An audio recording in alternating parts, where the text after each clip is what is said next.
Today we would be discussing the problem maximum subarray. So this is a very famous problem of dynamic programming. So let's see.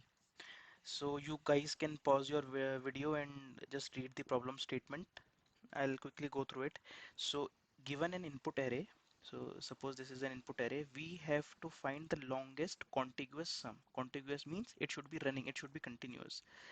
So suppose if this is the input array, the continuous longest running sum would be this 4 minus 1 2 and 1, because 4 minus 1 is 3, 3 and 2 5, and 5 plus 1 6. So if you take any other continuous combination, it would not be greater than this one. So suppose if we take minus 2 1, this one, so it would be minus 1, not possible. This is minus 3 plus 4 is 1, so again it is 1, which is less than 6. So the answer would be 6. So in this case, again it would be whole array. 5 plus 4 is 9. 9 minus 1 is 8. 8 plus 7 is 15. 15 plus 8 is 23. So how can we do it? So one naive approach could be, we can try every combination for this array. So how can we do it? We can it would be like we can run two loops. The outer loop would be running from the first index to last index, and the inner loop would be checking every combination including that particular index. So if I show you the brute force solution, it would be something like this. So you can see the outer loop running for each index, and internally what we are doing for each index, for each I, we are checking every combinations starting from I. Okay, so suppose if this is the our input array, in the first iteration what we would be doing, I would be at minus 2, j again would be at minus 2, and we would be checking every combination, that minus 2 1, this minus 3 4 1, minus 1 2 1, the whole array. The next time it would be from 1 to this, then it would be minus 3 to this, 4 to this, 1 minus 1 to this. And when we come out of the loop, we would see in all these iterations which we are doing, what is the maximum sum obtained so far. So this is the variable current subarray, which checks which is the maximum sum we have gone so far, maximum running sum, and if it is the maximum sum we have encountered so far. So in the next iteration, I would be here, we would be checking every combination for this.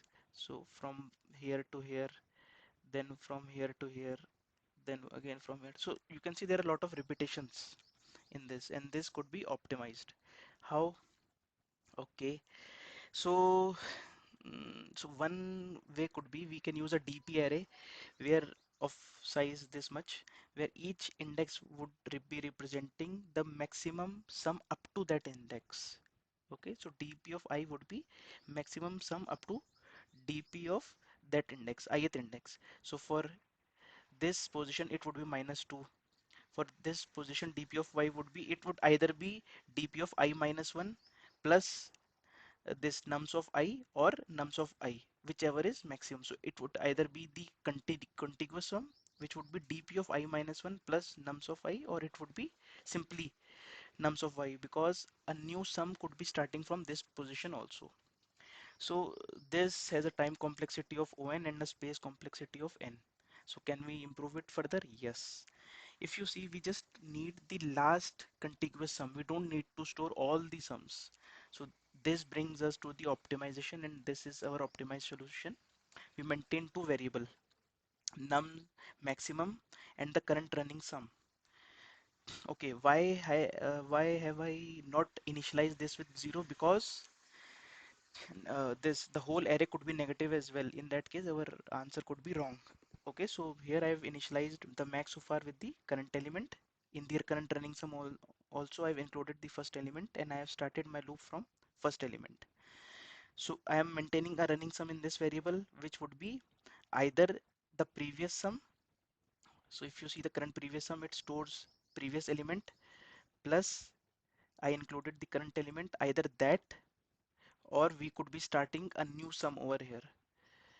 So max of these two conditions, we will get the current running sum, and if the current running sum is the maximum we have seen so far, we would update it, otherwise we will not update it. Okay, in the next iteration again it will check whether the previous running sum plus the current element is the maximum we have encountered so far, or we have to start a new sub array from this position. So when we come out of the loop, the maximum so far would be holding the maximum contiguous sum of elements. So I think this should be pretty easy to understand. Okay, I've already checked this. It should run fine. Yes. Thank you. Thank you for watching.